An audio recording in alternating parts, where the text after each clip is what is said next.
My father is a damp villain, and my mother is an evildoer.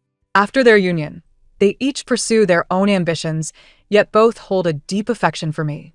On my 5th birthday, I plan to donate teddy bears to an orphanage. My parents sensed something amiss. Surely, our daughter cannot be a naive and innocent protagonist? This would tarnish our family's reputation. My mother removed her sunglasses, revealing her striking features. This simply will not do. Protagonists cannot compare to villains. My father, seated in his silvery wheelchair, wore a somber expression. This is a world rife with torment. The protagonist is most likely to have both parents imprisoned. And then, my mother covered my ears, her brows furrowing. Then she would end up in a nightclub, having a one-night stand with the male lead, only to flee with a child, returning home 3 years later to face the wrath of a malevolent female antagonist. She glanced at her diamond-studded nails. And it doesn't stop there. When I was a villain, the male and female leads would see me and flee in terror. I carefully pried her fingers apart, gazing up at her with confusion. Ms. Liu, will you and Mr. Pei be going to prison? The cartoons say only bad people go there. My parents are the type who prioritize wealth above all, relishing the sound of me addressing them by their titles at home. They exchanged a knowing glance. No. Qingxing cannot become a foolish and innocent protagonist.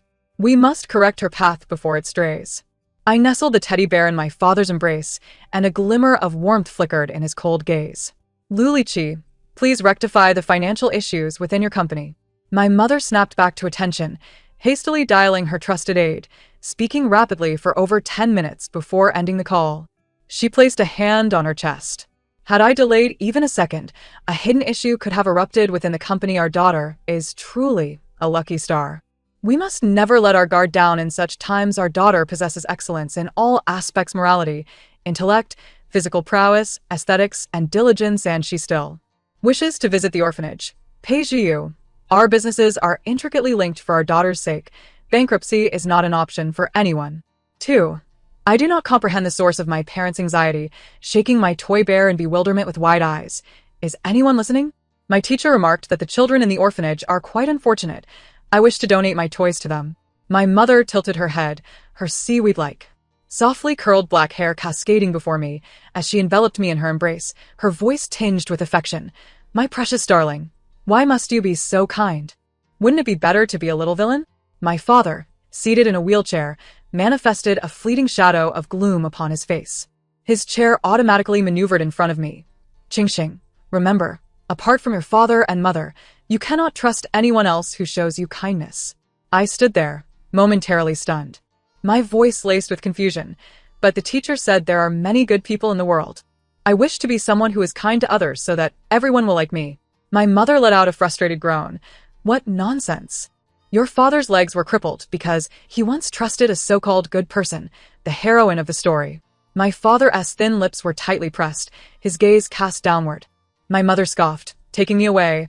I don't understand what was so special about that former heroine who could only feign vulnerability to seek rescue. Why did everyone believe her? The plush bed was filled with my toys. Sensing my mother's discontent, I timidly placed each toy into her arms. Mama, I won't go to the orphanage anymore. If being good means hurting people like Dad, I won't be good. My mother abruptly looked up, her brows furrowing, her tone conflicted. Qingxing, let me think about it. She planted a gentle kiss on my forehead, exchanged goodnights with me, and softly closed the door behind her. That night, I struggled to find sleep. 3. Qingxing, wake up and freshen up. Dad will take us to the orphanage. I heard my mother's voice, lacking enthusiasm, which jolted me from bed. 5 minutes. I'll be ready soon. Clad in a little yellow hat and carrying a bulging backpack, I climbed into the back seat of the Rolls-Royce. The scenery along the way was refreshing. I curiously gazed out the window, and soon we arrived at our destination. Before the dilapidated orphanage stood a wrought iron gate. Several bodyguards encircled our family, with assistants trailing behind, transporting 2 boxes of my unused toys.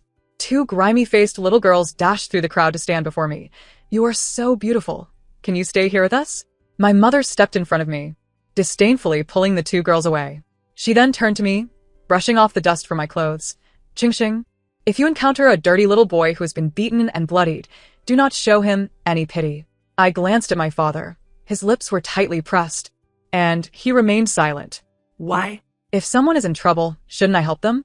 A thought struck me, and I pulled out a thick red envelope from my pocket. Raising it high, I have money. I can hire a doctor to help him. My father lowered his gaze. His cold eyes fixed on me for a long moment before he spoke slowly. The human heart is inscrutable. I was perplexed, stammering my inquiry. This advanced vocabulary hasn't he been taught by the teacher yet. What does it mean? For if you rescue a dirty little boy like that, he will repay your kindness with malice, growing up to bully your childhood friend, and even imprison your freedom, preventing you from seeing your parents. I recalled the gentle neighbor boy next door, and looked back at my parents' radiant, striking faces, shaking my head vehemently. No way. I want to rescue him. I refused to help, even at the cost of my life. As the sun set, I distributed the toys I brought to every child in the orphanage. Just as I was about to take my parents' hands and leave, a boy and girl, both disheveled, blocked my path. The little girl thrust a cheap green crystal bracelet into my palm. This is my mother's keepsake. I want to give it to you to be friends. I stood frozen. My father's wheelchair had already rolled onto the vehicle, and my mother sat in the back seat, urging me to hurry home. Could one simply part with their mother's keepsake for the sake of friendship? I turned to glance at my mother's flamboyant face as she donned her sunglasses. I returned the crystal bracelet to the little girl, shaking my head. You should keep this. I have many bracelets. Then I removed my diamond-studded bracelet and gave it to her. Your bracelet is precious to you. I'll give you mine instead. I have plenty of friends, so I don't need to make new ones. I might forget their names if I have too many. The little girl's eyes glistened with unshed tears, and a strange look flickered across her face, a gaze I had only seen in dramas when villains were humiliated. A chill ran down my spine. The dirty little boy glared at me with fury and shoved me. If you humiliate my sister again, I want to let you off. He took the girl's hand and fled, leaving me standing there in shock. The boy's head bleeding profusely. 5. I placed the red envelope on the concrete ground, turned, and climbed into the car, leaning absent-mindedly against my mother. She was engaged in casual conversation with my father. Did you see that bracelet just now? Yes. If I recall correctly, it belonged to the former heroine. She has passed away. Indeed. Fortunately, I wore my sunglasses in time. Otherwise, dropping a little pearl would have drawn everyone's attention. How could that child end up in the orphanage? I don't know. Hey, Zhu. You don't actually want to adopt those two little rascals, do you? No. They continued their chatter, and I felt drowsy, on the verge of sleep. Just before losing consciousness, I heard my mother's voice grow excited. Through my meticulous reasoning, it seems our daughter has taken on the script of a tormented heroine. That little dirty boy will surely develop a crush on her and become infatuated with her later on, constantly vying for her attention. My father's cold, deep voice floated over. Based on experience, Qingxing will encounter that boy in high school. He will be involved in the underworld while consistently ranking first in his class. My mother's voice quickened, eagerly agreeing. That little rascal will have to save the damsel in distress, knocking out the teeth of the delinquents who harass our daughter behind the school gate. No. We must enroll Qingxing in Muay Thai and Taekwondo, and she must not neglect strength training and fitness regimens. My mother's predictions proved accurate. Before the second year of high school, I had been living a charmed life as a top-tier rich girl. All changes began on the very first day of the second year. A pair of fraternal twins, a brother and sister named Xu Yuan and Xu He, transferred to our class. Xu Yuan wore a necklace around her neck, while Xu He sported a bracelet on his wrist. I recognized that their necklace and bracelet were crafted from the very ones I had given away in my childhood, reassembled into two new adornments. When Xu Yuan spotted me, her eyes glimmered slightly. May I sit next to you? 6. Xu He frowned. Sister. Don't sit too close to her. She has a spoiled rich girl attitude. I was still seated, yet Xu He began to fabricate tales about me. As if I were deaf. Yes, I do possess a spoiled rich girl attitude. You can sit next to me, and if you help me run errands and bring me lunch, I'll casually sprinkle some money on you. Provoked by my words, Xu He tossed his shoulder bag aside and slid into the seat beside me, his earlobes tinged with pink. Sister, you should sit in front of me. Xu Yuan had transformed completely from her childhood disheveled self. With sleek, straight black hair and delicate, fair fingers, she clearly had been well cared for. As for Xu He, my gaze fell upon the myriad of deep and shallow scars on his muscular arms, indicating a history of brawling. My father was correct. Xu He was secretly involved in the underworld, earning money to support his family through illicit means. What are you staring at?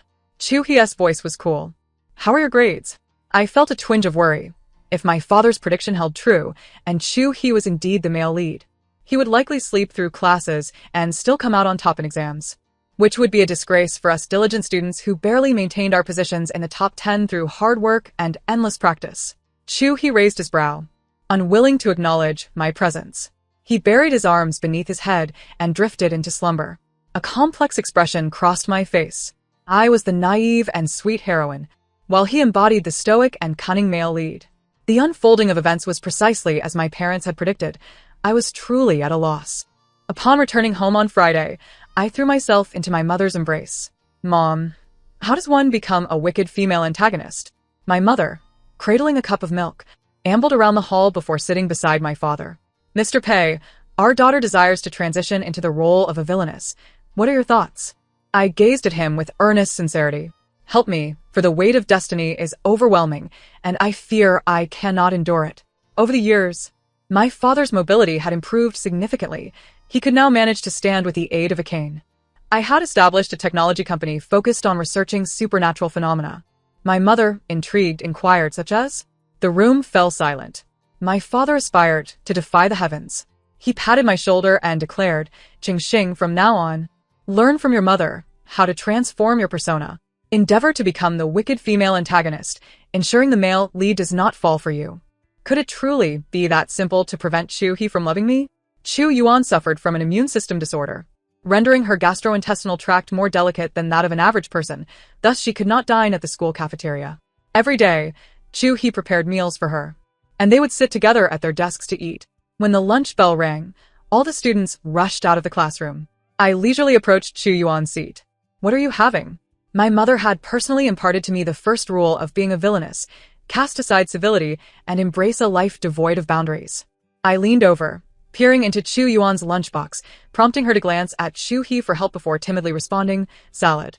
I continued to stare intently at her meal, and she softly asked, would you like to try some? That was precisely the invitation I awaited. I retrieved my own lunchbox from the table and poured Chu Yuan's fresh salad into mine. Chu He abruptly stood up. Lu Qingxing. He gritted his teeth. Do not overstep. My sister has a stomach ailment. I savored a bite of the sweet and sour tomato, narrowing my eyes in delight. So, you're a brotherly protector. I find that rather unappealing. Chu He clenched his fists, his eyes narrowing. Who do you think you are? I pushed the untouched lunchbox of Chu He towards Chu Yuan. Your brother seems uninterested in food. You should help him finish. Chu He's voice turned icy as he seized my fork, slamming my lunchbox shut. Do you not realize how lacking in boundaries you are? I grinned playfully. You acknowledge my status as a young lady, so why not indulge me? Witnessing Chu He's face darken with ire brought me immense satisfaction. Why had no one informed me that being a wicked female antagonist could be so exhilarating? Chu He furiously dragged his chair away, his expression stormy as he exited the classroom. Clearly, he loathed me. After evening study, I packed my backpack and left the classroom, only for Chu Yuan to chase after me, her voice timid. Do you enjoy the meals made by Chu He? Iskin de la Hea. She quickly clarified. I merely wish to befriend you. To be honest, from the first time I met you as a child, I felt an inexplicable sense of familiarity and wanted us to become good friends. I reached out to tuck a loose strand of hair behind Chu Yuan's ear, causing her to shut her eyes in fear. Did she think I would strike her? I chuckled softly, smoothing her hair. Sweet and sour ribs, mango sago, and omuris. Remember to remind Chu He to prepare them well tomorrow. Chu Yuan's eyes sparkled as she smiled brightly. Okay. Today, the driver had taken a day off, so I hailed a taxi home. As a light rain began to fall, I stood at the end of the alley, waiting for over 10 minutes. Yet the ride had yet to arrive. Suddenly, a van halted before me, and a rotund man with a protruding belly opened the door. Hey there, little beauty. Where are you headed? I'll give you a free ride. I shot him a glance and took a few steps back. My ride is on its way. The portly man advanced, attempting to grab me, but a cleaner hurried over from a distance, wielding a broom. The young lady doesn't want to ride. Don't pressure her. I swiftly moved behind the cleaner, while the rotund man scrutinized me for a moment before silently retreating into his van and driving away. Thank you, sir. Please have your family come to pick you up. That man clearly looked like a trafficker. I've seen that vehicle loitering around here for a while. I called my father, who dispatched a bodyguard to fetch me. It would still take at least 20 minutes. I headed in the direction of my studies, but that van reappeared in my peripheral vision, now with an additional passenger in the front seat. The vehicle stopped behind me, and both doors swung open simultaneously, sending a chill of sweat down my back. The cleaner sprinted towards me, shouting as he shielded me. The van swiftly closed its doors and left. My legs felt weak, and the cleaner tightened his grip on the broom, urging me to stand. "This young student, let me escort you part of the way to prevent that trafficker from pursuing you." The path to the school entrance required traversing a dimly lit alley.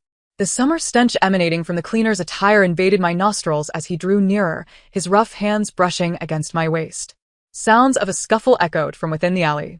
I found myself in a precarious position. The dim glow of the copper lamp illuminated a group engaged in a brawl. I suppressed my rising panic and pressed onward. A young man with his hands bandaged bore blood at the corner of his mouth, his sinister gaze locking onto mine. "Chu, he reached for me." My voice trembled as I pointed at the cleaner. The injured boy furrowed his brow, rising amidst the astonished onlookers. "Which hand?" Before I could respond, Chu produced a finger claw from his pocket and charged forward, knocking the cleaner's teeth out. The cleaner spat in frustration, scrambling away. The boy who had just been assaulted suddenly retaliated against others. The bystanders were momentarily frozen, and Chu swiftly took down those who had attacked him. He wiped the blood from his lip and retrieved his phone. A payment record popped up on the screen. Chu's tone was devoid of warmth. "The bill is settled. I won't be playing with you any longer." I stood there, dumbfounded, as Chu's gaze bore into me. "Are you not leaving?" Chu escorted me back to the school entrance, and after a while, a group of bodyguards appeared, surrounding me to escort me to the car. In the rear-view mirror, Chu's figure shrank, and suddenly, he dropped to one knee, struggling with pain before collapsing. "Stop the car. Take him to the hospital first." Chu Yuan requested 3 days off for Chu. "What good does crying do?" Chu Yuan's eyes were red-rimmed, and she appeared quite listless, her complexion pale. She rested her head on the desk, burdened with guilt. "It's all my fault. I require 200,000 for surgery. And, he fought in the underground matches for me." I felt conflicted. In this moment, maintaining the persona of a naive heroine, I should generously offer the funds for Chu Yuan's surgery. Such an act would surely endear me to the siblings, steering the plot towards a romantic development. However, my parents had insisted that a naive heroine had no future, destined to face bitter fruits. Only by embodying a wicked female antagonist could I continue to relish a life of privilege and luxury. I needed to ensure that the siblings despised me while discreetly aiding them. Chu, he can work for me. Chu Yuan looked up in confusion upon hearing my suggestion. Chu, he can be my cook, bodyguard, errand runner, and help me with exam preparations. What do you think of a monthly salary of 200,000? Chu Yuan effectively sold her brother to me. During the days Chu spent in the hospital, I refrained from visiting him, my mind preoccupied with how to recoup the 20,000. No one would fall in love with the boss.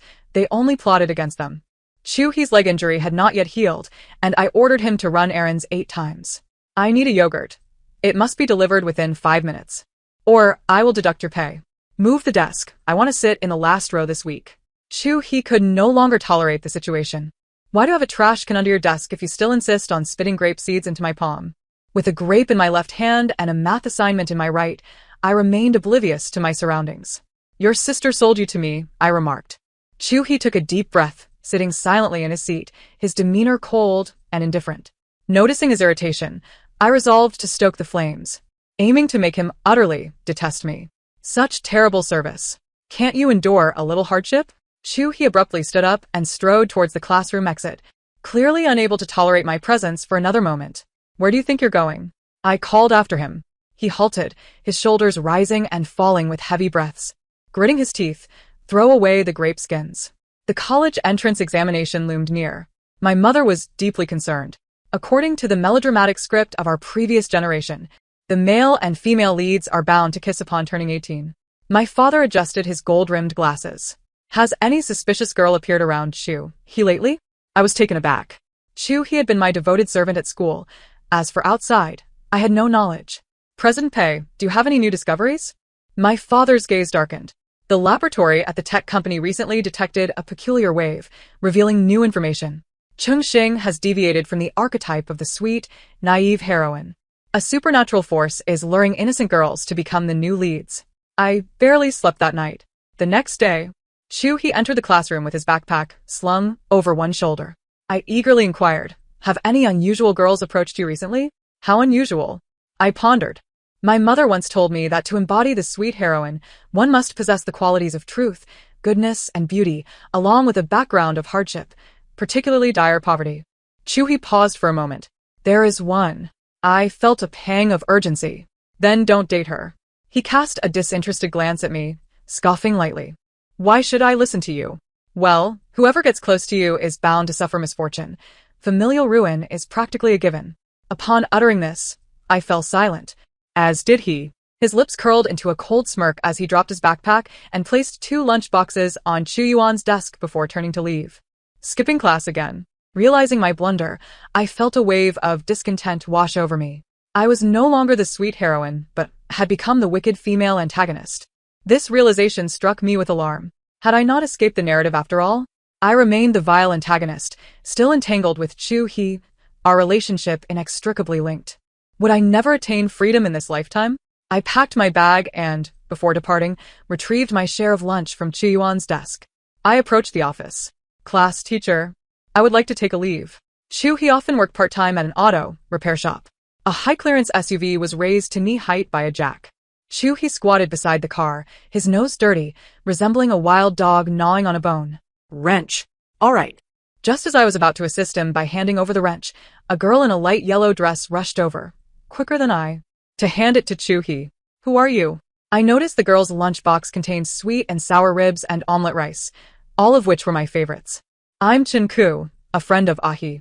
She beamed with a gentle smile. I frowned. What kind of background warranted such a bitter name? I believed it. Chen Ku was undoubtedly the heroine reassigned to Chu He by that supernatural force.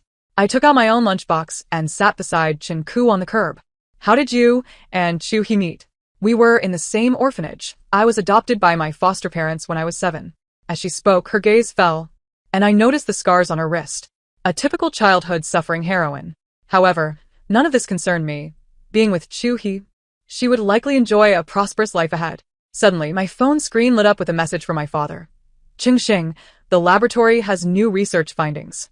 This world exists fueled by the suffering of the male and female leads. Their pain requires the wicked female antagonist to instigate. My expression turned complex. The suffering I was destined to endure would be transferred to Chinku, enabling this world to function normally. I felt a twinge of resentment towards that supernatural entity, treating me and the other innocent individuals as mere pawns. As more innocents became entangled, I couldn't help but clench my fists. I snatched all the sweet and sour ribs from Chinku's bowl. Her eyes glistened with unshed tears. Chu He dropped the wrench in his hand, his gaze dark. Lu Qingxing, what exactly do you intend to do? I don't want you cooking for other girls. You can only cook for me. Chu He furrowed his brow. Chen Ku lowered her head, silently shedding tears while hugging her knees. I was taken aback. What a delicate, pitiful flower of a heroine she was. Indeed.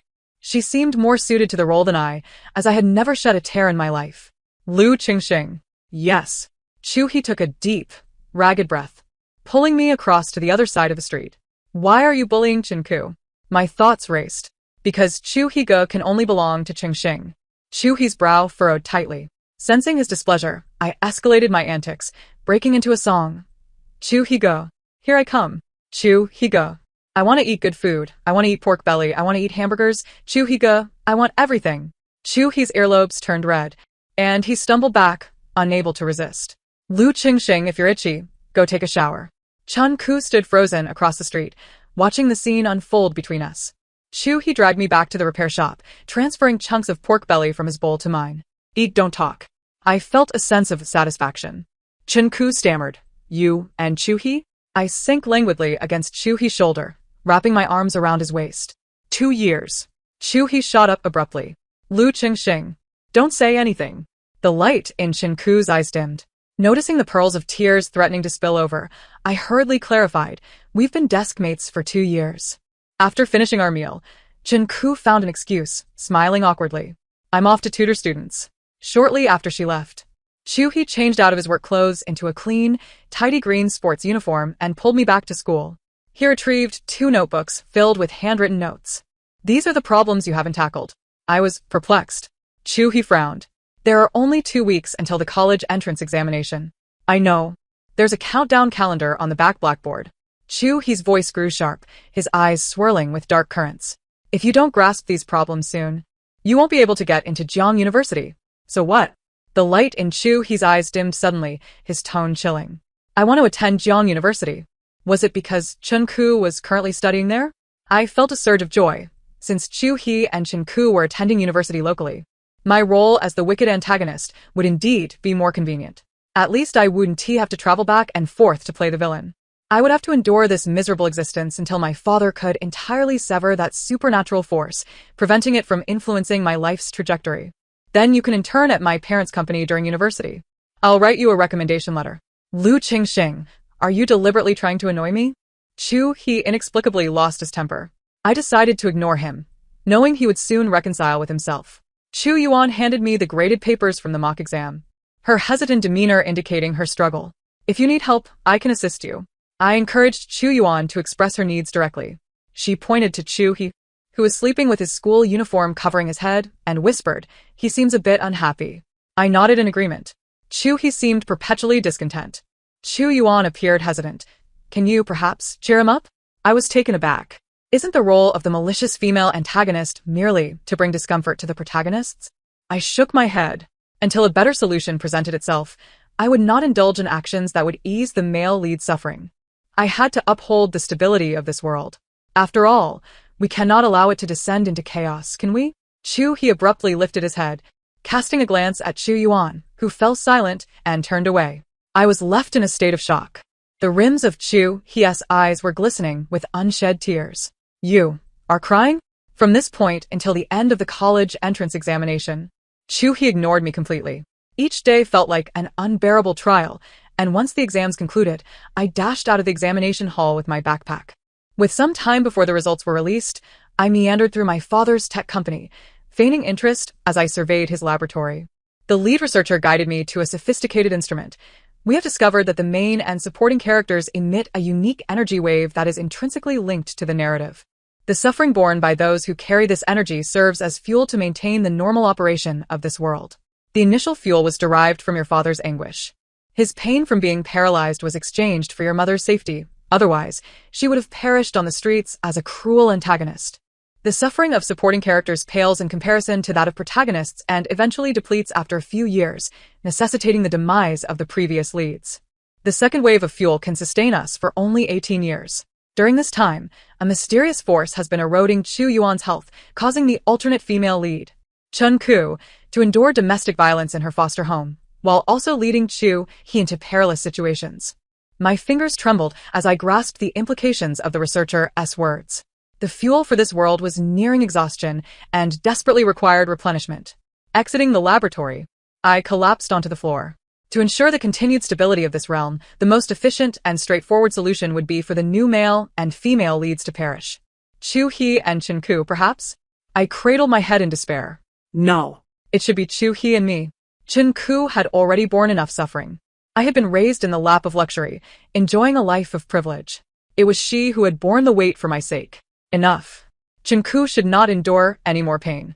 This naive, sweet-natured female lead role, I would assume it from now on. Is suffering for love considered suffering? I was too fearful to inflict pain upon myself or to starve in pursuit of it. After much contemplation, the only form of hardship suitable for the youth seemed to be the anguish of love. As long as one desired it, there would surely be an abundance. I forwarded a plethora of romantic messages to Chu He's chat bubble, concluding with a bombshell. "I have a relationship proposal. Will you accept?" Chu He did not respond all night. I fell asleep clutching my phone, and upon awakening the next morning, I found Chu He standing at the entrance of my villa. I hurried down the stairs. "Have you considered my proposal?" In response, Chu He captured me in an aggressive kiss, nearly suffocating me. His gaze was intense, as he held me tightly. "What trickery are you up to?" I coughed twice.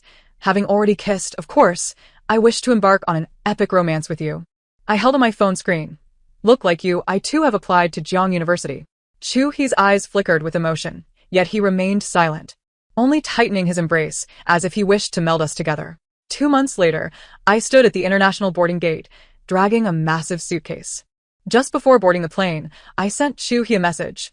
"Let's break up. I am going abroad for my studies." My heart raced. Was this enough to deeply wound the male lead? Would the anguish that Chu He experienced in love provide sufficient fuel to sustain the world for several years? 12 hours later, I landed in a foreign city. My phone screen displayed no messages. I attempted to send Chu-hee a penny, only to discover I had been blocked. A hurried foreigner inadvertently knocked me down. Sitting on the ground, I gazed at the dim, despondent sunset, my heart chilled as if doused in ice water, enveloped in a thick layer of numbness. My heart was filled with confusion, but utterly empty. Chu-hee, I am sorry. My father's number flashed on my screen. Ching-shing, our company has detected unprecedented energy fluctuations. There is a significant new discovery. I responded dully, my mind involuntarily conjuring images of Chu-hee's expression. 3 years passed in the blink of an eye. I fulfilled all my credits and applied for graduation. Returning to my homeland, my mother, as always, donned conspicuous sunglasses and enveloped me in her embrace. Your father has invested another 700 billion. His tech company has made substantial progress and discovered a source of energy known as the system. I looked at my father, seeking his explanation. The system resides deep within the mind, continuously transmitting signals to your nerves, confounding your thoughts and creating extreme mental loops, thereby influencing the fate of the host. The latest research indicates that the host's emotional suffering nourishes the system, serving as sustenance for its growth. At that moment, I understood. This so-called system was akin to a deranged puppeteer, orchestrating the main and supporting characters to follow a predetermined plot. The pain we experienced was not fuel for the world's stability, but rather nourishment for the system itself. I fell silent. The lives lost due to the system were likely countless. Rest well tonight. Tomorrow, I will take you to the laboratory to detach from the system, freeing you from its control. I suddenly looked up. And what of Chu-hee and Chin-ku? They too should be liberated. My father's gaze deepened, and he sighed softly. Chin-ku was the first volunteer for the detachment procedure. The surgery was successful, but it had side effects, causing her to forget those who once inflicted pain upon her. As for Chu-hee, he refused the surgery. My heart sank. The surgery had been successful. During the postoperative review, I found no trace of the energy source within my mind. I began to make frequent appearances in the business world. In the 2 years following my return, several families had expressed interest in forming alliances. Miss Liu, did you not attend a major reading event? I smiled and raised my glass. Indeed. The man across from me's eyes sparkled. There was a sailing competition where Miss Liu and I were competitors. Your elegance has lingered in my memory for years. I vaguely remembered him, though the years felt long and devoid of significant memories. The only thing I retained was an emptiness deep within. My mother mentioned that I had undergone brain surgery upon returning, resulting in me forgetting important individuals. I inquired as to who they were, but she offered no answers. Those destined to meet will cross paths again. At the end of this year, I received an invitation. My assistant insisted that I must attend this island wedding, the wedding of the sister of the newly affluent Chu, where notable figures from the business community would gather. The invitation was sincere, with a private helicopter arranged to transport guests to the secluded island. During the wedding ceremony, I was taken aback. 2 ladies in formal attire exchanged rings. I glanced at the nameplates of the newlyweds, Chu Yuan and Chin-ku. It was, indeed, a same-sex wedding. No wonder it was held abroad. They each tossed a bouquet behind them, symbolizing the passing of happiness to the next destined couple. One bouquet unexpectedly landed in my hands. I stood up and offered a congratulatory remark. Simultaneously, from the opposite side of the guest area, a gentleman in a suit rose. My breath quickened. Have we met before? His deep-set eyes quietly shook their head. After the banquet concluded, I pursued the gentleman, handing him my business card. Hello. May we get to know each other again? I am Lu Qingxing. He halted. I am Chu-hee. I may have fallen head over heels for Chu-hee at first sight. The mere sight of him ignites an irresistible urge to embrace him. Could we capture a photograph together? I inquire. Surrounding us is the shimmering expanse of the sea, where dolphins leap gracefully from the water. I pass the camera to the attendant, my face adorned with a smile as I gaze into the lens, tilting my head slightly towards Chu-hee. In the instant the shutter clicks, a force pulls me into his embrace. The warmth of his breath grazes my cheek, igniting a lengthy, delicate kiss. Upon regaining my senses, a sweet metallic taste lingers on my lips. I bite Chu-hee, drawing blood, and abruptly push him away. Such intimate contact, executed against a woman's will outside of a romantic relationship, could lead to Mr. Chu anticipating a lawyer's letter. His eyes darken as he arches an eyebrow and inquires, "Do you have feelings for me?" Just moments ago, I was smitten, but now my sentiments are far less certain. Even if I did, I would not entertain the notion of a relationship with you, I retort without hesitation. Chu-hee chuckles softly, echoing my words with a sinister lilt. You wouldn't date me even if you liked me. You truly are unwavering, my ex-girlfriend. My eyes widen slowly. Don't leave. Please elaborate. Chu-hee exhibits a certain madness. It later comes to my attention that among those controlled by the system, he is the only one who chose not to undergo the separation procedure. He holds me close, declaring, losing you equates to death for me. My tech company and his gradually embark on collaborative experimental projects, striving to devise innovative methods to sever the system's grip. Initial results have begun to emerge. One day, it shall come to pass that the cost of liberation from the system's control will not entail amnesia. The narrative concludes here. Thank you for listening. If you enjoyed this tale, do remember to like and subscribe. Until we meet again in the next story.